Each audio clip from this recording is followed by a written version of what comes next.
बिजयनगराव दिनै जिशु ख्रिस्ट' मुक्तिदातानि गिर्जा गैयामोन बिथांमोननाव। गोबाव दिननिफ्राय बिथांमोना खस्थ' खालामनानै गिर्जा खालामदोंमोन, प्रार्थना खालामदोंमोन। नाथायबा बिथांमोना दिनै बे गिर्जाखौ लुफुंना लानो थाखाय दिनै गायसनदों। दा बे हाबाफारियाव आंखौबो लेंहरनाय जादों। आं बाव नुजाफैनो मोननानै जोबोद गोजोननाय मोन्दों। मोनसे प्रभुनि न'खौ गायसननो मोननानै।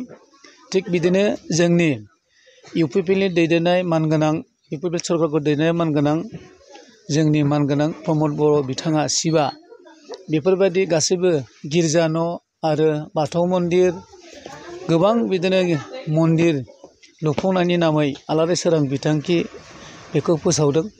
खारन धर्म थायोबासो गासैबो थिग थाजोबो आरो बेफोरबायदि बै गिर्जा चार्चफ्रा थिग जानांगोन। बेफोरखौ नोजोर होनानै बे आलारि सोरां बिथांखि आसनिखौ फोसावदों आरो बेजोंनो गोबां जायगायाव जों बेखौ दा मावबाय थादों। दा बिथांमोनावबो गैयामोन। बिथांमोना मोनसे न'खराव खालामोमोन। दिनैनिफ्राय गायसननायनि उनाव जाफुंनायनि उनाव बिथांमोना बाहाय मोजाङैनो देशनि बिदेशनि ओनसोलनि थासारिखौ गासैखौबो लाजोबनानै इसोरनि सायाव प्रार्थना खालामनानै थिग खालामनो हागोन होननानै आं मिजिंथियो। दा बेल' नङा, जों गोबां हाबाफारि लाबाय थादों।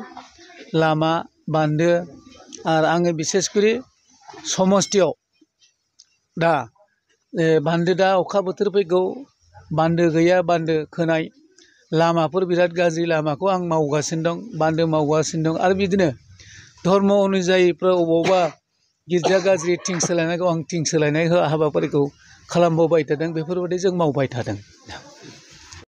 बिजयनगर जिशु ख्रिस्ट' मुक्तिदाता चार्चखौहाय बानायनो थाखाय जोंनि VM सार बिथांनिफ्राय मदद मोननानै दिनैनि बे गायसननाय हाबाफारिखौ लादों। आरो बिथाङा जेन' अराय सम बेबादिनो बयखौबो मदद होनायाव आवगायलांनो हायो, बेनिखायनो जों मिजिंथिदों। आरो बेजों मिजिंथिनायजों लोगोसे जेन इसोरा आशीर्बाद होयो आरो बिनि मावनायाव गासैयावबो इसोरा जाफुंहोयो, बेखौनो हामलायथिनानै आङो दिनै बे गुसुं बुंनायखौहाय बेयावनो दोनबाय। जिसुनि नामै आमेन।